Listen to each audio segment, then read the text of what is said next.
কখন থেকে খাচ্ছ?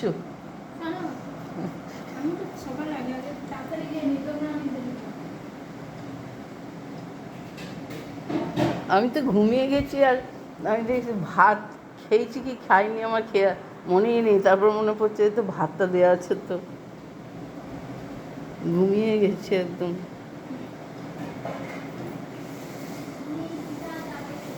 হ্যাঁ,